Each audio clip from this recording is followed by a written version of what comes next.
Welcome back, everyone, to the channel The Millennial Messiah. And we are going to begin our next audiobook and begin reading from this book so we can continue to increase our knowledge on financial education and continue to become better stewards over our own lives. And unfortunately, in this world, money is part of that. And so we are going to begin reading this book from both Robert Kiyosaki and Donald J. Trump, our current president.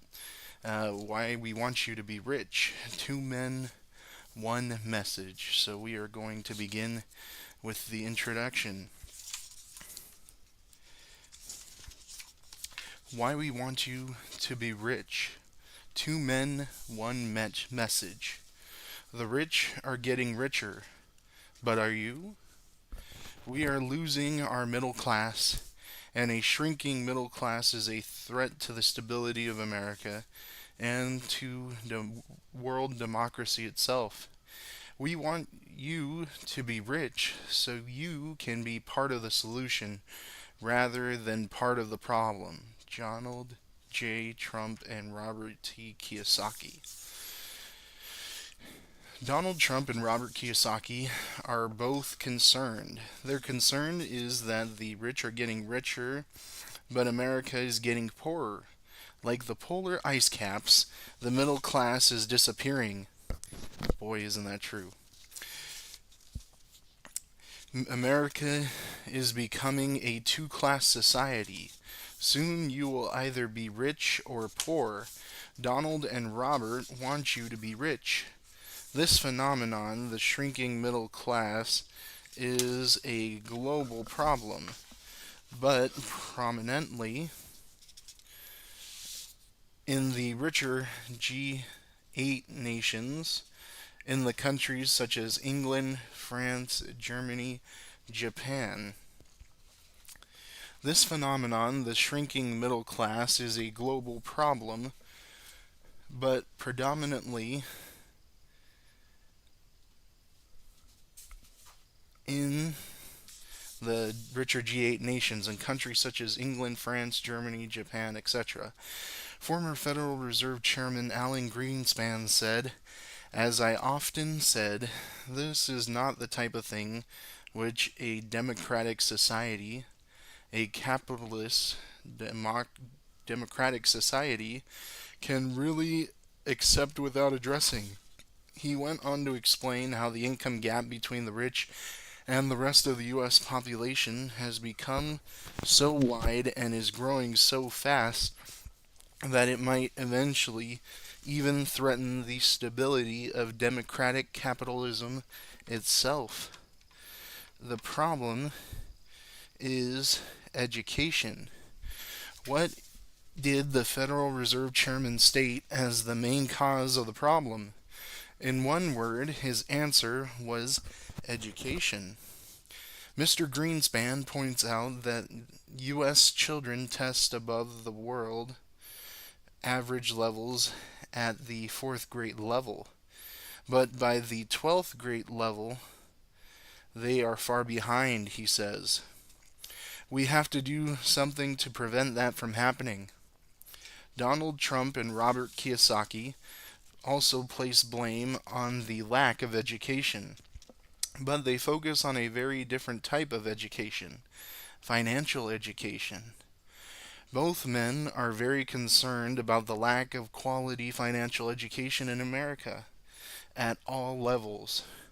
Both men blame the lack of financial education for the United States having gone from the richest country in the world to the biggest debtor nation in history so quickly. A weak U.S. economy and a weak U.S. dollar, the reserve currency of the world, are not good for world stability. As it is often said in other parts of the world, when the United States sneezes, the whole world catches a cold. Both men are teachers. Both Donald Trump and Robert Kiyosaki are successful entrepreneurs and investors. Both men do business and are recognized internationally.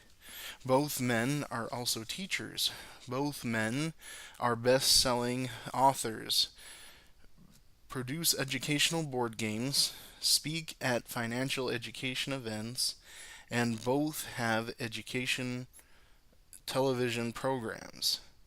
Donald Trump has his mega hit network television show, The Apprentice, and Robert Kiyosaki has his television show, Rich Dad's Guides to Wealth, on PBS, the highly acclaimed educational public television network. Both men are teachers, not because they need more money. They are both teachers because they are concerned about the fate of you and your family, this nation, and the world. Rich people who want to make a difference typically give money to causes they believe in, but Donald and Robert are giving of both their time as well as their money. As the story goes, you can give a man a fish and feed him for a day, or teach him to fish and feed him for a lifetime. Instead of just writing checks to help the poor and middle class, Donald and Robert are teaching them to fish. In addition, a portion of every book sale will be donated to other organizations that also teach financial literacy. Financial advice. There are three levels of financial advice: advice for the poor, advice for the middle class, and advice for the rich. The financial advice for the poor is that the government will take care of them. The poor are counting on Social Security and Medicare. The financial advice for the middle class is get a job, work hard, live below your means, save money, invest for the long term in mutual funds, and diversify. Most people in the middle class are passive investors, investors who work and invest not to lose. The rich are becoming active investors who work and invest to win. This book is about becoming an active investors, expanding your means to live a great life by working and investing to win. Donald Trump and Robert Kiyosaki are best-selling authors and popular public speakers because they teach people to expand their means and improve their quality of lives rather than work hard to live below their means. They want people to work and invest to win. A little history. During the hunter-gatherer age of human development, humans lived in tribes, and for the most part, all people were equal. If you were the chief of the tribe, you still lived pretty much like the rest of the tribe. Chiefs did not have Learjets, multi-million-dollar estates, and golden parachutes. In the agrarian age, there evolved a two-tier society: the king and his rich friends on one tier, and everyone else, the peasants, working for the king on the other tier. Generally, the king owned the land, the peasants worked the king's land, and paid the king a form of tax by giving the king a share of their harvests. The peasants owned nothing, and royalty owned everything. In the industrial age, the modern middle class was born in America, and so was democracy. The founding fathers of America were so impressed by the five tribes of the Iroquois Confederacy, who lived in what is today known as New England, that they used the tribal model as the model for our democracy. That model elected representatives in upper and lower house and a Supreme Court made up of entirely women. This is just a side note, by the way. We're not a democracy. We're a constitutional republic. I still don't understand why, even in books, they say democracy, but we're actually a constitutional republic. Anyways, back to it. At the same time, the founders of Americas were copying the Iroquois form of democracy, the idea of democracy and a middle class was still considered unrealistic in Europe, all while a powerful middle class and democratic society were booming in the United States.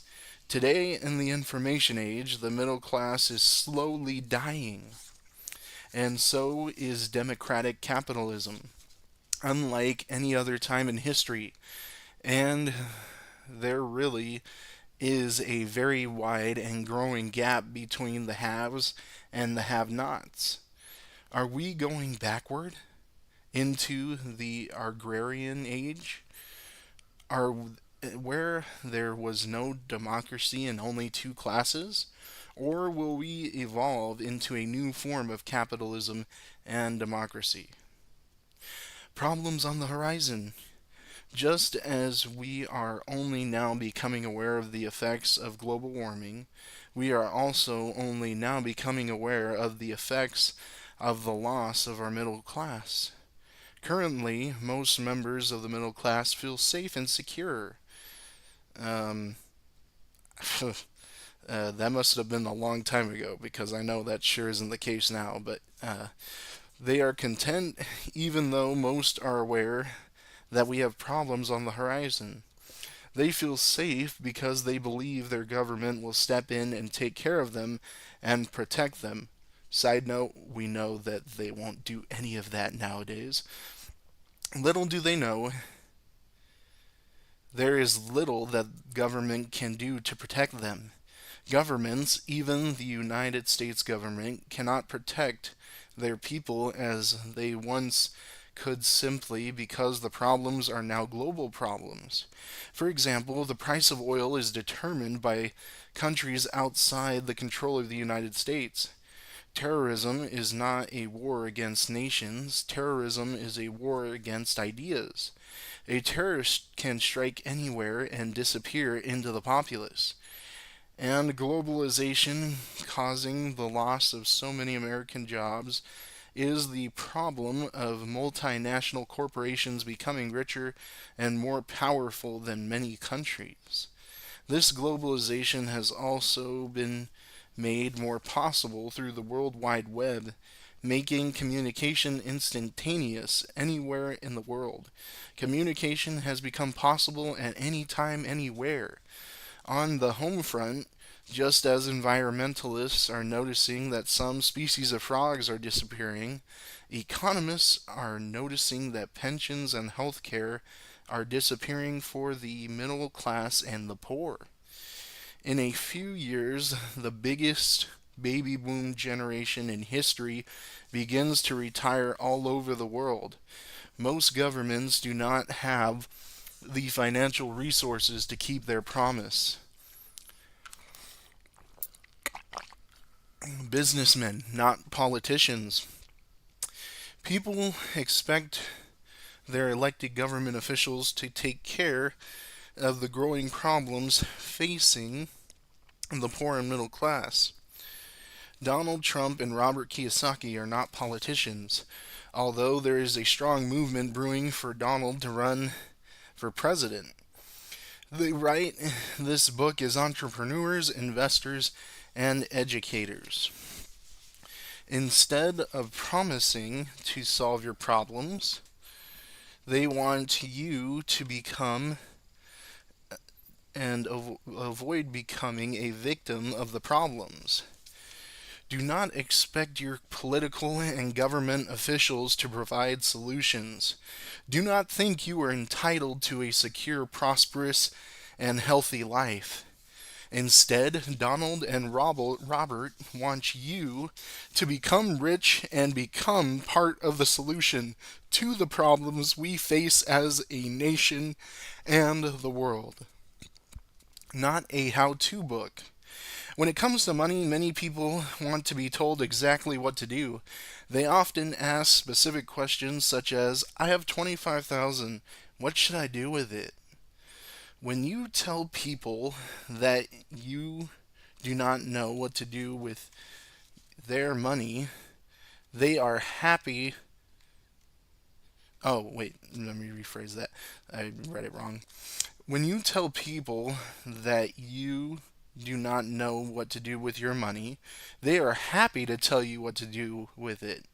And their recommendation is that you give your money to them.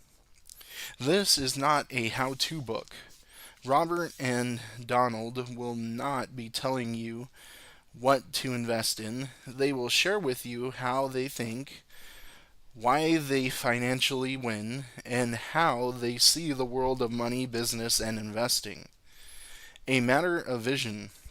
Most rich people do not want you to know what they know or their secrets to becoming rich, but Donald and Robert are different. They want to share their knowledge with you.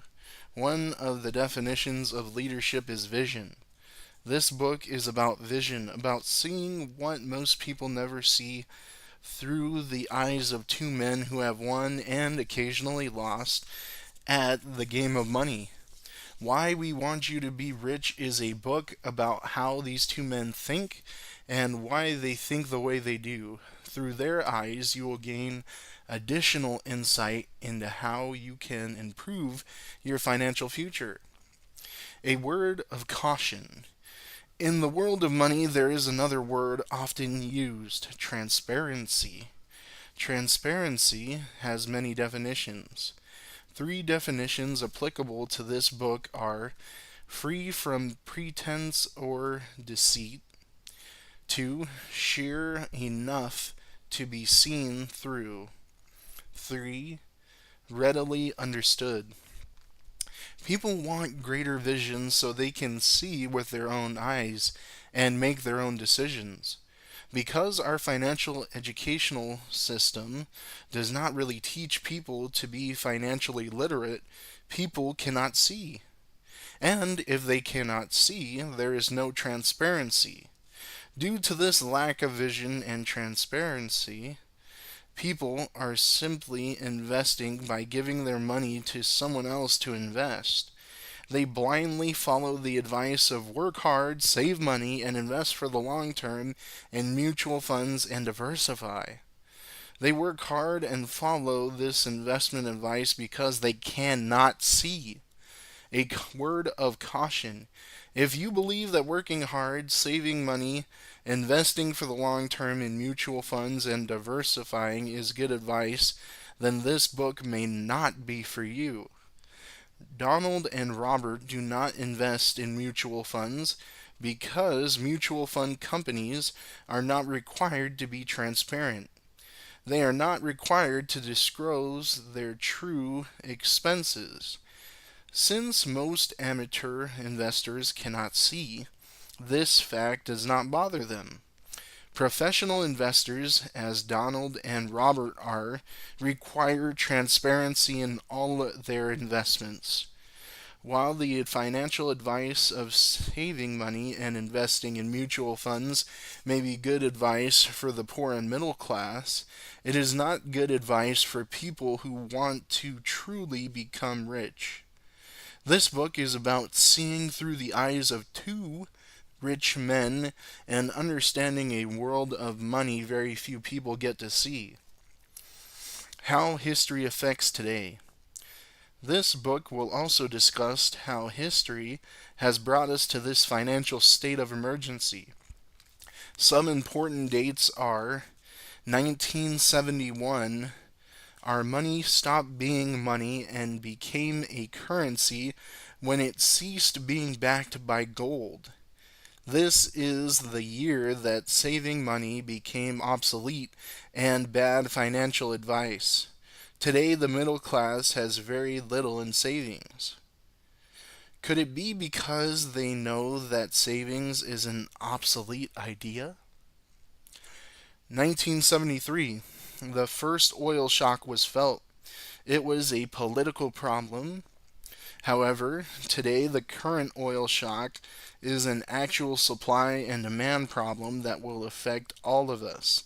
Some of us will get richer, but most of us will become poorer as a result of today's oil shortages.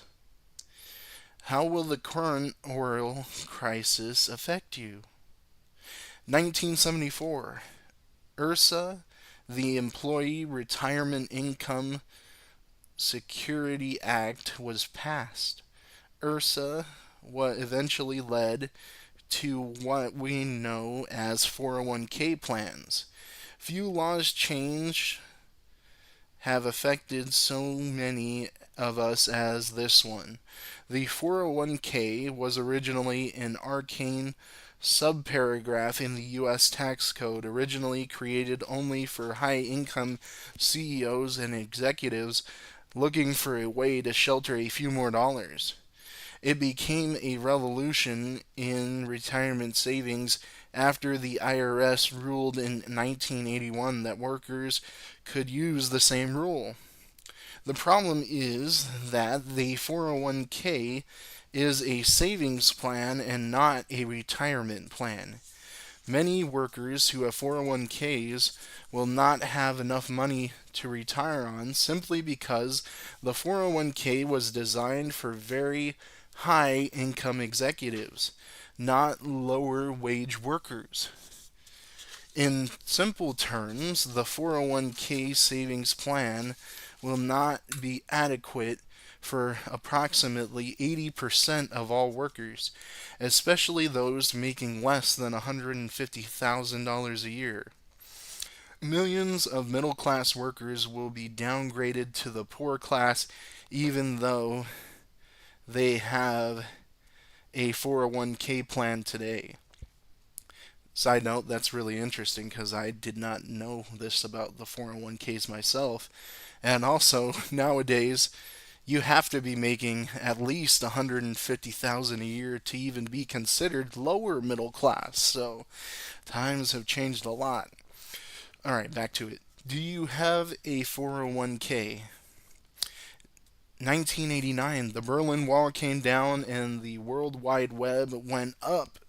In other words, communism, an economic system designed to protect the workers, failed. At the same time, in the same year, we entered the information age.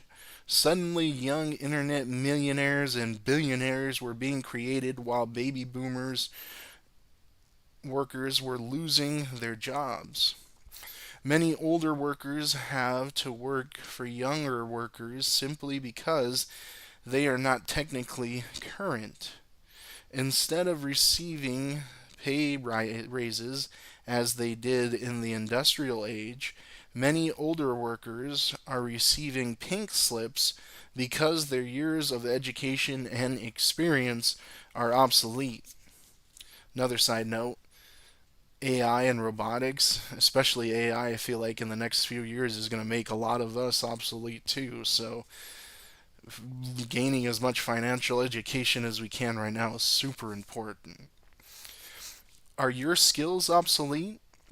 1996, the Telecom Reform Act was passed. This act allowed the world to be connected via fiber optic cables, facilitating globalization.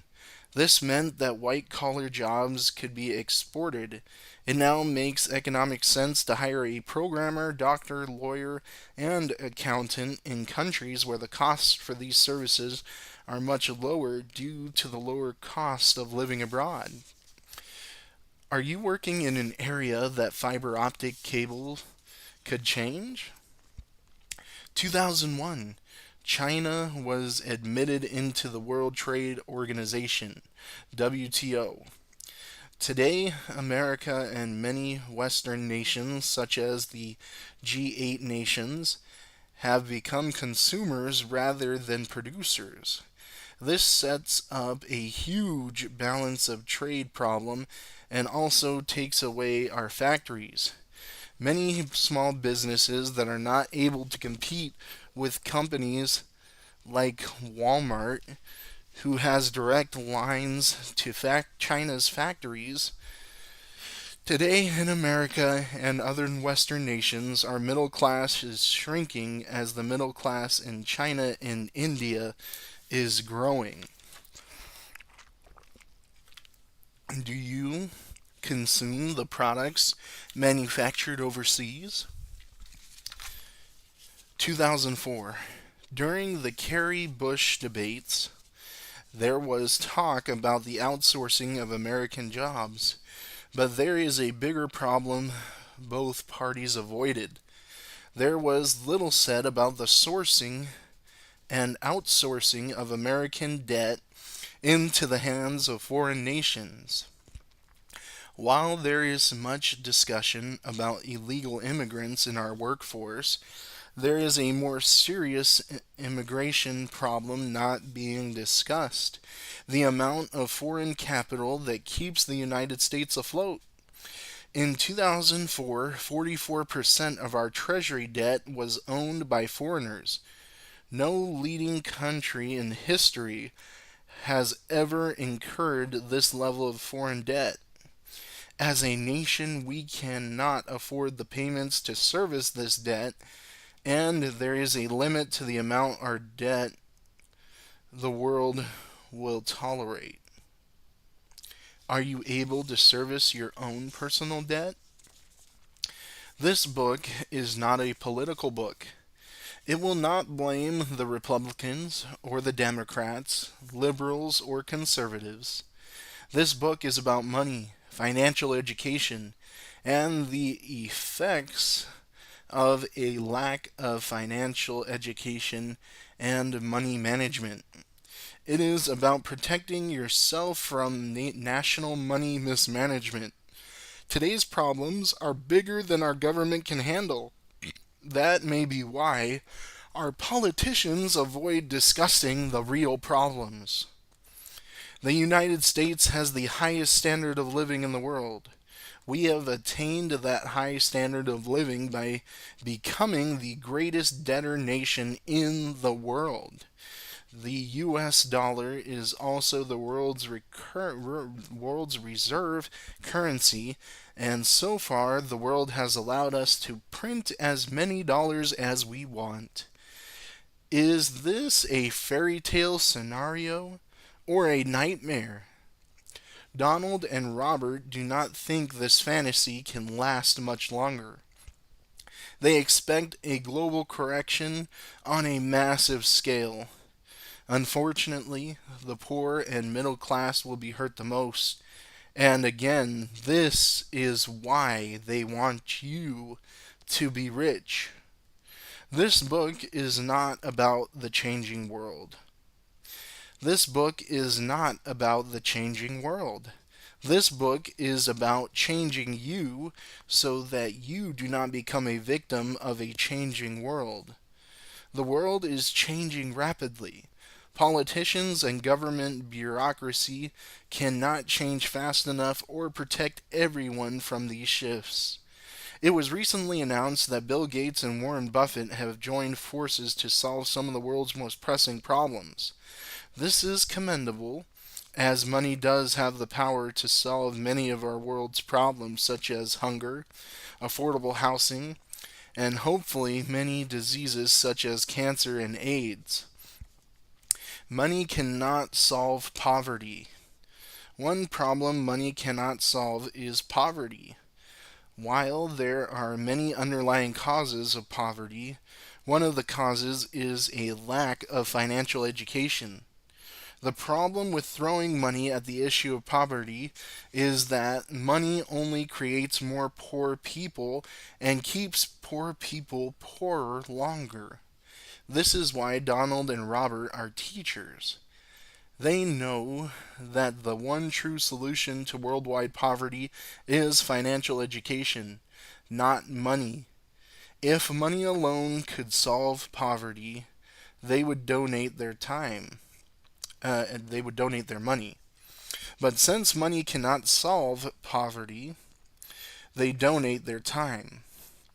In addition, a portion of the profits of this book will be donated to charitable and educational organizations that also teach financial literacy.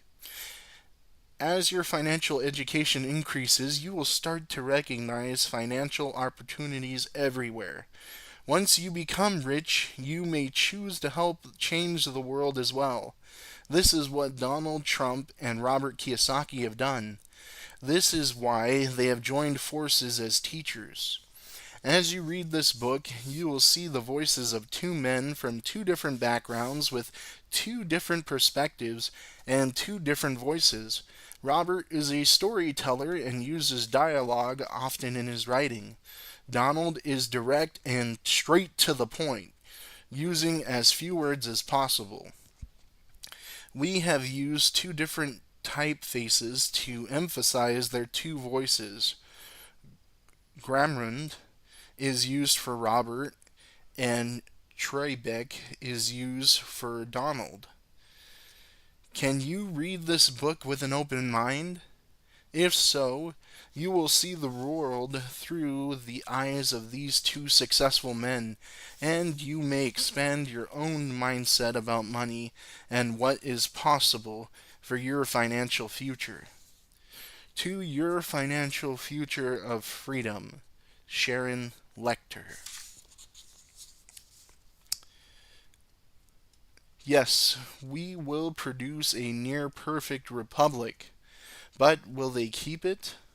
Or will they lose their enjoyment of plenty? Lose the memory of freedom? Material abundance without character is the surest way to destruction. Indeed, I tremble for my country when I reflect that God is just. Thomas Jefferson.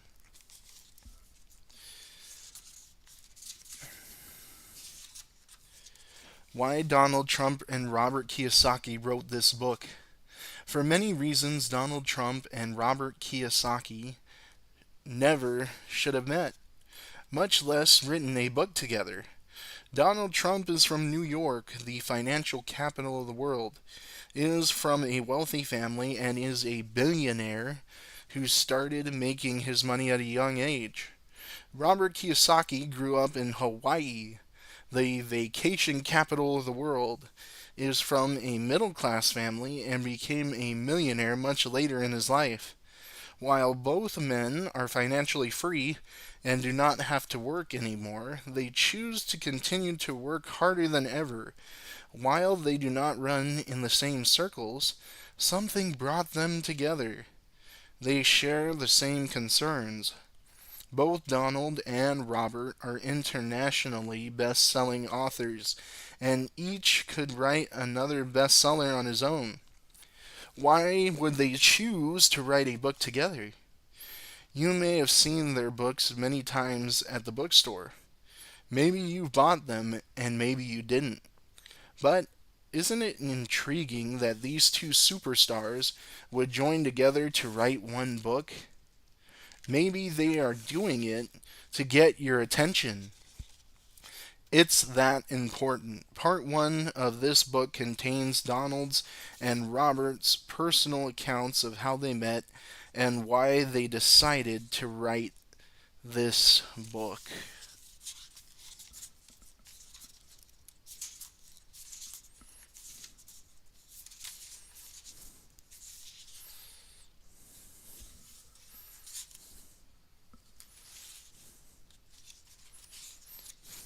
Alright, so that was the introduction. So we will continue on with chapter 1 in the next video. So if you liked the introduction so far, please hit the like button and subscribe to the channel, as we are going to continue to do audiobooks on financial education and continue to gain as much knowledge as we can together. So I hope you all enjoyed it and have a good rest of your day. Bye.